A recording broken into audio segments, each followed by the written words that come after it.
The sun bleeds crimson across the vast Montana sky, casting long shadows over weathered fence posts and rolling pastures. The morning mist clings to the ground like ghosts of forgotten dreams. This is the Weatherby Ranch, once proud and prosperous, now bearing the scars of drought and economic hardship that have plagued the region for 3 devastating years. Jack Weatherby, 58 years old and carved from the same stone as the mountains surrounding his land, stands on his front porch. His weathered hands grip a coffee mug that's seen better days, steam rising into the cold morning air. Deep lines etch his face, some from sun and wind, others from worry and sleepless nights spent wondering how he'll save the ranch that's been in his family for 3 generations. The sound of gravel crunching under tires breaks the morning silence. A black SUV approaches, official government plates catching the early light like a harbinger of doom. Jack's jaw tightens, and his knuckles widen around the mug handle. He knows this moment has been coming, has dreaded it for months, but that doesn't make it any easier. Sarah Chen, a bank representative in her mid-30s wearing a crisp business suit that seems utterly out of place in this rugged landscape, steps out of the vehicle. She carries a leather briefcase and the weight of unwelcome news that will shatter a man's world. Her face shows genuine sympathy, but sympathy doesn't pay mortgages or stop foreclosures. Mr. Weatherby, I'm Sarah Chen from First National. We spoke on the phone, she says, her voice professional but tinged with reluctance. Jack doesn't move from his porch, studying her with eyes that have seen too much: the death of his beloved wife Martha 2 years ago, the slow starvation of his cattle during the drought, the gradual dissolution of everything he's worked for his entire adult life. I know why you're here. Question is, how long do I have? His voice is steady, but there's a tremor underneath that speaks of a man holding on to his composure by sheer force of will. Sarah consults her tablet, the modern technology incongruous against the timeless backdrop of the ranch. The foreclosure proceedings begin in 30 days. I'm sorry, Mr. Weatherby. The drought, the failed crops, the medical bills for your wife. The bank has been patient, but we can't extend the loan any further. Patient. Jack's voice carries the bitter edge of a man who's watched his world crumble piece by piece. My family has banked with you people for 3 generations. My grandfather built this place from nothing, carved it out of wilderness with his bare hands and a dream. The wind picks up, rattling the old windmill near the barn, its blades squeaking a mournful song that seems to echo Jack's heartbreak. In the distance, the skeletal remains of what once was a thriving cattle operation stretch toward the horizon: empty corrals, unused feed troughs, and pastures that should be filled with livestock but now hold only memories and regret. I understand this is difficult, Sarah continues, genuinely sympathetic but bound by corporate policy. The bank is prepared to offer you assistance with relocation costs, and there are programs for displaced ranchers. Keep your programs. Jack cuts her off, his voice sharp as a blade. Without another word, he turns and walks back into the house, letting the screen door slam behind him with a finality that speaks louder than any argument could. Sarah stands alone in the yard, the weight of her job heavier in moments like these. She's delivered dozens of these notices, but each one cuts a little deeper, especially when she can see the love and history embedded in every weathered board and rusted gate post. Inside the kitchen that has been the heart of his home for 30 years, Jack sits at the worn wooden table where he's shared thousands of meals with Martha.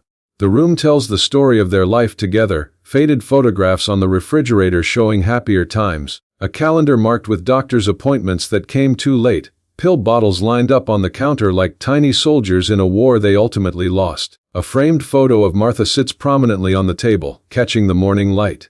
She's riding Starburst, their beautiful paint mare, her smile radiant and full of the joy that defined her spirit, her long auburn hair flowing in the wind like a banner of pure happiness. Jack touches the frame gently, his calloused fingers tracing her face through the glass.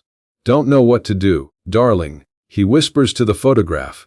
30 years we fought to keep this place going, weathered every storm, survived every setback. Now they want to take it all, and I just don't have any fight left. He rises slowly, feeling every one of his 58 years in his aching bones, and walks to the window. His gaze sweeps across the vast expanse of his land, taking in the rolling hills that stretch to the mountains, the creek bed that's been dry for 2 summers, the pastures that should be green but are now the color of old leather. In the distance, 3 dark shapes move slowly across a barren field, barely visible through the heat shimmer. At first, Jack assumes they're deer, or perhaps some of the neighbor's cattle that have wandered onto his property. But something about their movement, their size, catches his attention. At least I won't have to watch them tear it all down, he murmurs, thinking of the bulldozers and wrecking crews that will inevitably follow the foreclosure. But those distant shapes keep drawing his eye, and after a moment he reaches for the binoculars Martha used for bird watching. What he sees through the lenses makes his heart skip a beat. Not deer, not cattle, horses. 3 of them, and they're in trouble. 20 minutes later, Jack's loading his old Ford pickup with supplies. The truck, like everything else on the ranch, has seen better days. Rust creeps along its edges like a disease, and the engine coughs and wheezes like an old man on a winter morning. But it still runs, still serves its purpose, just like Jack himself. He throws fence posts, wire, and tools into the bed, along with a few bales of the precious hay he's been hoarding for emergencies. If what he suspects is true, this definitely qualifies as an emergency. The truck bounces and lurches across the pasture, following cattle paths worn into the earth over decades of use. As he gets closer to the 3 shapes, his worst fears are confirmed. These are wild horses, Mustangs most likely, and they're in terrible condition. Their ribs show through dull, patchy coats, their heads hang low with exhaustion and hunger, and they move with the careful, deliberate steps of animals conserving every precious bit of energy. Jack stops the truck 100 yards away and gets out slowly, not wanting to spook them. Wild horses are notoriously skittish, and in their weakened state, the stress of a sudden flight could kill them. He's dealt with enough death in recent years, he won't be responsible for more if he can help it. The horses watch him with wary eyes, too weak to run but still proud enough to stand their ground. The leader, a magnificent black stallion that Jack instinctively thinks of as Midnight, positions himself protectively in front of the other 2. Despite his emaciated condition, there's something regal about him, a defiance and nobility that speaks to Jack's soul. Behind Midnight stands a chestnut mare, her coat dulled by malnutrition but her eyes still bright with intelligence and spirit. She's pregnant, Jack realizes with a mixture of wonder and concern, her belly rounded despite her overall thinness. The 3rd horse, a young bay colt, can't be more than 2 years old, probably Midnight's son. He stays close to his mother, drawing what comfort he can from her presence. Jack approaches slowly, his movements deliberate and non-threatening. He's been around horses his entire life, learned their language from his grandfather who broke wild Mustangs for the cavalry in his younger days. These animals have been living on scrubland and whatever sparse grass they could find, probably for weeks judging by their condition. Easy now, Jack murmurs, his voice low and soothing. I'm not here to hurt you. Lord knows, you've been hurt enough already. The drought has been merciless, driving wildlife from their natural habitats, forcing them to venture into places they normally wouldn't go in search of food and water. These 3 must have traveled far from their usual range, following an increasingly desperate search for sustenance. Midnight snorts and paws the ground, but it's more show than substance. The stallion is too weak for a real fight, though his protective instincts remain strong. Jack can see the intelligence in those dark eyes, the calculation, the wary hope that maybe, just maybe, this human might mean salvation rather than harm. Jack returns to his truck and pulls out one of the hay bales, breaking it apart and spreading the golden stalks on the ground. The scent carries on the wind, and all 3 horses lift their heads, nostrils flaring. When was the last time they'd smelled anything so sweet, so promising? It takes nearly an hour of patient waiting before hunger finally overcomes caution. The mare moves first, her maternal instincts overriding her fear. She needs nourishment not just for herself but for the foal growing inside her. She approaches the hay with delicate steps, ready to bolt at the first sign of threat. When she begins to eat, the others follow. Midnight maintains his watchful stance, alert for danger even as he tears hungrily at the hay. The young colt presses close to his mother's side, mimicking her actions, learning that sometimes survival requires taking calculated risks. Jack watches from a distance, his heart aching for these beautiful, desperate creatures. In their struggle, he sees his own, the same determination to survive, the same refusal to give up even when circumstances seem hopeless, the same fierce love for family that drives all living things to extraordinary lengths. As the horses eat, Jack makes a decision that surprises even him. These animals are going to die if left on their own, that much is certain. The drought shows no signs of breaking, and there's precious little forage left in the wild. They'll grow weaker and weaker until they simply can't go on, becoming casualties of a natural disaster they had no part in creating. But Jack has 30 days before the bank takes his ranch. 30 days to make sure these 3 magnificent creatures don't become just another tragic statistic. Over the following days, Jack establishes a routine. Every morning, he loads his truck with hay and water, making the journey to what he started thinking of as their field.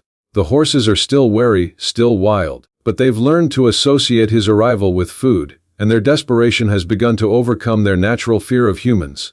Slowly, patiently he begins earning their trust. He talks to them constantly, his voice a steady stream of encouragement and comfort. He tells them about Martha, about the ranch, about the battles he's fought and lost. In return, they begin to tolerate his presence, even showing what might be the beginning of acceptance. The mare, who he's started calling Copper for the reddish highlights in her brown coat, is the first to let him approach closely. Her pregnancy makes her more practical about accepting help, and there's a wisdom in her eyes that suggests she understands the gift he's offering. When Jack first touches her neck, her skin quivers but she doesn't pull away, and he feels a connection that transcends species, two beings recognizing each other's pain and offering what comfort they can. Midnight takes longer to come around, his role as protector making him naturally suspicious. But even he begins to relax as the days pass and Jack proves his intentions are benign. The stallion starts to greet Jack's arrival with a low nickering sound, a horse's version of acknowledgement if not quite welcome. The young colt, who Jack has dubbed Scout for his habit of investigating every new sight and sound, proves to be curious about this strange human who brings food and speaks in gentle tones. Youth makes him less cautious than his elders, and soon he's approaching close enough for Jack to scratch behind his ears, a gesture that sends the young horse into raptures of delight. But as the days pass, Jack's own situation grows more desperate. The bank calls repeatedly, each conversation more insistent than the last. Sarah Chen visits twice more, each time with more paperwork, more legal formalities, more reminders of the approaching deadline. The weight of his impending loss presses down on him like a physical thing, making it hard to breathe, hard to hope. It's on the 10th day that disaster strikes. Jack arrives at the field to find Copper lying on her side, her breathing labored, her body convulsing with contractions. She's going into labor, but something is wrong, terribly wrong. Her eyes are wide with pain and fear, and both Midnight and Scout are circling her anxiously, sensing the crisis but powerless to help. Jack has assisted with difficult births before, but always with domesticated horses, always with veterinary support nearby. This is different. This is life and death in its most primal form, playing out under the vast Montana sky with only his knowledge and experience to guide him. He approaches carefully, speaking in soothing tones despite his own rising panic. Copper's labor has been going on too long, he can see that immediately. The foal is in distress, positioned wrong, and without intervention, both mother and baby will die. Easy, girl, easy. Jack murmurs, his hands gentle but sure as he examines her. I know it hurts, but we're going to get through this together. You and me, we've both fought too hard to give up now.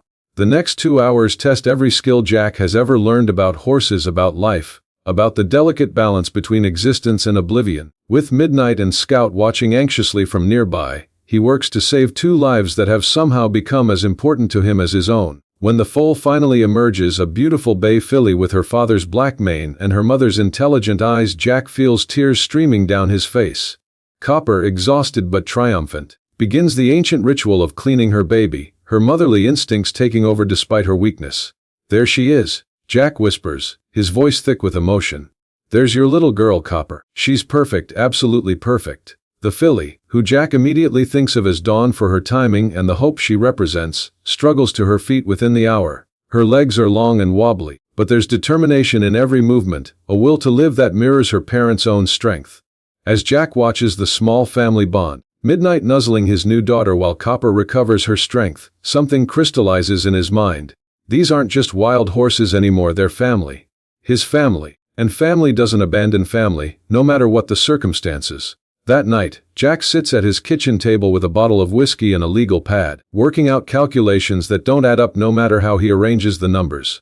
He has 20 days left before foreclosure, barely enough money to feed himself, let alone 4 horses. His neighbors are facing their own struggles, there's no help coming from that direction. But as he stares at Martha's photograph, an idea begins to form. It's crazy, probably impossible. Certainly not something a sensible man would consider. But Jack Weatherby stopped being entirely sensible the day he decided to save 3 starving Mustangs. The next morning, he makes a phone call to Tom Bradley, an old friend who runs a horse rescue in Wyoming. Tom's operation is small but dedicated, taking in animals that others have given up on and giving them a chance at new lives.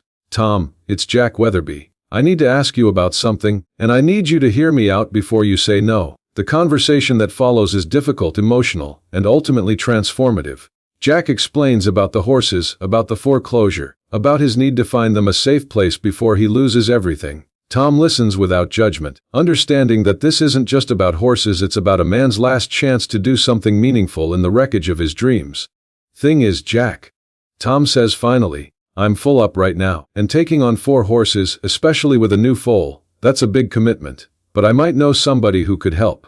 There's a sanctuary up in Canada, run by a woman named Alina Vasquez. She specializes in wild horses, has about 1,000 acres of protected land. But getting them there, that's going to be the trick. Jack's heart pounds as Tom explains the logistics. The sanctuary is 800 miles away, across difficult terrain and an international border. It would require permits, health certificates, transportation that costs more money than Jack has ever seen at one time. How much are we talking about? Jack asks, though he's afraid of the answer. For 4 horses, transport, paperwork, quarantine, you're looking at maybe $15,000 minimum. And that's if everything goes perfectly, which it never does. Jack hangs up the phone and stares at the wall, feeling the weight of impossibility settle on his shoulders. $15,000 might as well be $15 million. He doesn't have it, and there's no way to get it. The ranch is already mortgaged beyond its value, his credit destroyed by medical bills and failed crops. But then he remembers something, a conversation with Martha from years ago about the things we do for love, about the choices that define who we are when everything else is stripped away. She had looked at him with those green eyes that saw straight through to his soul and said, Jack Weatherby, you're the kind of man who'd give everything he had to save something that couldn't save itself. That's why I love you, and that's why I'll always love you. The solution, when it comes to him, is both simple and heartbreaking. The ranch is going to foreclosure in 20 days no matter what he does. But the land, the buildings, the equipment, it all has value. Not enough to pay off the mortgage, but maybe enough for something else. Jack spends the next week making phone calls, arranging meetings, liquidating everything he owns that isn't nailed down. The antique tractor his grandfather bought new in 1952. Martha's jewelry collection, modest but precious. The vintage saddles that have been in the family for generations. Every tool, every implement, every stick of furniture that has resale value. Each sale feels like cutting away a piece of his soul, but with every dollar raised, the impossible becomes slightly less impossible. He's ruthless in his purging, keeping only the absolute necessities in Martha's photograph. Everything else goes on the auction block. The horses, meanwhile, continue to grow stronger under his care. Dawn is thriving, her legs growing steadier every day, her curiosity about the world expanding with each sunrise.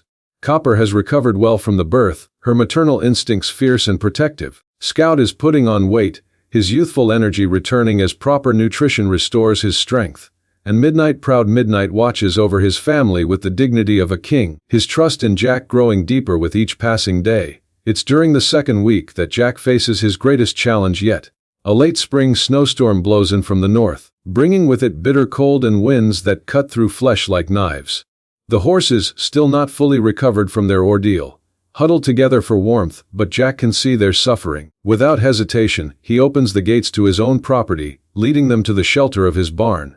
It's a risk. Bringing wild horses onto his land could complicate things legally, could give the bank grounds to seize them as assets. But watching Dawn shiver in her mother's shadow, seeing the pain in Midnight's eyes as he tries to shelter his family from the storm, Jack knows there's no choice. The barn, empty of the cattle that once filled it, welcomes the small herd with the scent of old hay and the promise of shelter. Jack sets up makeshift stalls, nothing fancy but enough to give each horse space and protection from the elements.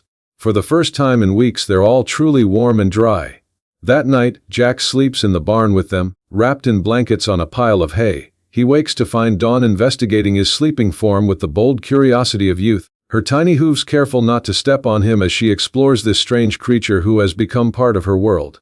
"Well, hello there, little lady," Jack murmurs, sitting up slowly so as not to startle her. "Checking up on the old man, are you?" Dawn snorts softly and prances away, but not far, staying within the safe circle of Jack's presence. It's a moment of pure magic, this connection between man and horse, between kindness and trust, between hope and desperate determination. The storm passes, but the horses remain in the barn. They've claimed it, and Jack wouldn't have it any other way. Each day brings them closer together, building bonds that transcend the simple relationship between human and animal. They've become something more, a family forged by necessity but strengthened by genuine affection. With 10 days left until foreclosure, Jack has raised $12,000, close, but not enough. Every lead he follows seems to dead end, every potential source of funding proves elusive. The weight of failure presses down on him as he sits in the barn, watching his four-legged family and wondering how he'll explain to them that he's going to fail, that love isn't always enough. It's then that Sarah Chen makes an unexpected appearance. She arrives not in the official bank's SUV but in her own car, dressed in jeans and looking more human than Jack has ever seen her. "Mr. Weatherby, I hope you don't mind me coming by. I wanted to see the horses Tom Bradley told me about." Jack's surprised. "Tom called you." "He called my supervisor actually." Explain the situation. Word gets around in small communities. She approaches the barn carefully, obviously not entirely comfortable around large animals but determined nonetheless. "May I?" Jack opens the barn door, and Sarah steps inside. Her reaction is immediate and emotional, a sharp intake of breath, a hand pressed to her chest, tears gathering in her eyes as she takes in the sight of the four horses who have become Jack's world. "Oh wow," she whispers. "They're beautiful. And that baby, she's so tiny." Dawn, ever curious, approaches the new human with cautious interest. Sarah stands perfectly still as the foal investigates her, tiny nostrils flaring as she takes in unfamiliar scents. "Her name is Dawn," Jack says quietly. "Born right here on the ranch 10 days ago. Her mother almost died in the process, but they're both fighters." Sarah watches Midnight and Copper. Sees the way they position themselves protectively but without aggression. Sees the trust they've placed in this weathered rancher who has nothing left to give but gives it anyway. "Tom says you need 15,000 to get them to Sanctuary. Closer to 12 now, but yes, more money than I have or can get." Jack's voice is matter of fact, but Sarah hears the heartbreak underneath. "What if I told you there might be another way?" Jack looks at her sharply. "What do you mean?" Sarah takes a deep breath, clearly nervous about what she's about to propose. "The bank doesn't want your ranch, Mr. Weatherby. Foreclosure is expensive, messy, and we'll be lucky to recover 60% of what's owed. But what if we could work out a different arrangement?" "I'm listening."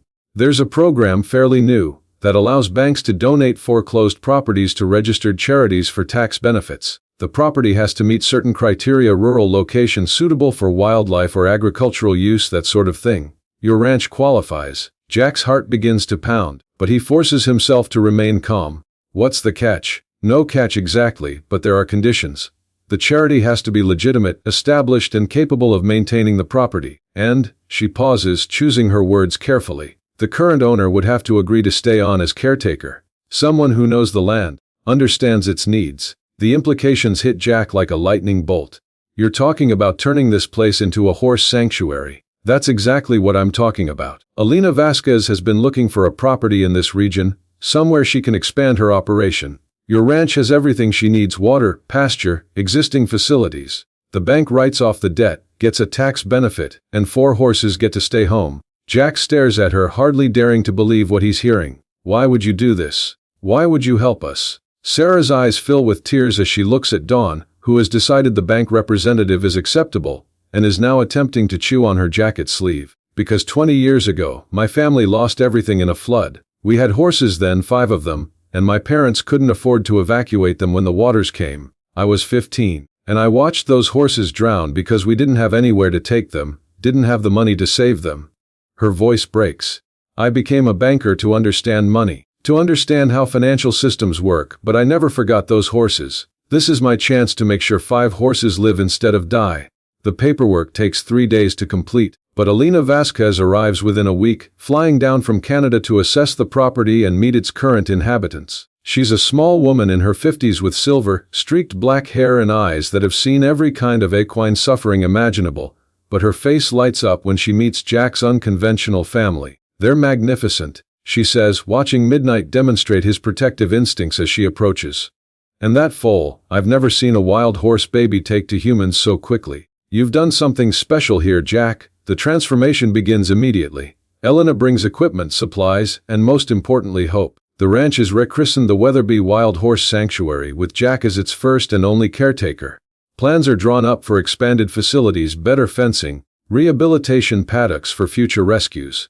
But the best part, the part that makes Jack's heart sing every morning when he wakes up, is that his family gets to stay together. Midnight still rules his domain with dignity, Copper still watches over Dawn with fierce maternal love, and Scout grows stronger and more confident every day. Dawn, now a month old, has become the unofficial ambassador of the sanctuary. She greets every visitor with curious enthusiasm, seemingly unaware that horses are supposed to be afraid of humans. She represents something precious and rare, a wild horse who has never known fear of mankind, who sees humans as friends rather than threats.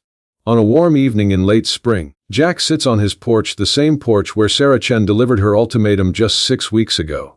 The sunset paints the sky in shades of gold and crimson, and in the pasture, 4 horses graze peacefully, their bellies full, their spirits restored. Martha's photograph sits on the table beside him, and Jack raises his coffee mug in a silent toast. "Well, darling," he says softly, "looks like we're staying after all. And we're not alone anymore." As if in response to his words, Dawn lifts her head from grazing and looks directly at him. She lets out a small whinny, a sound of pure contentment, then returns to exploring the world that is now permanently hers. The ranch is quiet except for the sound of horses moving through grass and the distant call of a meadowlark welcoming the evening. It's the sound of home, of family, of promises kept against impossible odds. In the distance the mountains stand eternal and proud, witnesses to this small miracle of love conquering loss, of hope rising from the ashes of despair. And in the barn, 4 horses sleep peacefully, safe in the knowledge that they will never be hungry or alone again. Jack Weatherby has lost everything he thought mattered: his cattle, his financial security, his wife, his old life. But in saving 4 wild horses he has found something infinitely more valuable, a purpose that transcends personal loss, a family that chose him as surely as he chose them, and a future that stretches as wide and promising as the Montana sky above. They came to him starving and desperate, 3 wild horses driven by drought to the edge of existence. But they stayed because of love, his love for them, their growing trust in him, and the recognition that some bonds transcend species, transcend logic, transcend everything except the simple truth that all living things deserve a chance to flourish. Tomorrow will bring new challenges, new horses in need of rescue, new stories of survival and hope. But tonight Jack Weatherby sits on his porch, surrounded by the sounds of his chosen family, and knows with absolute certainty that he made the right choice. They will all go with him into whatever future awaits, and that is enough. That is everything.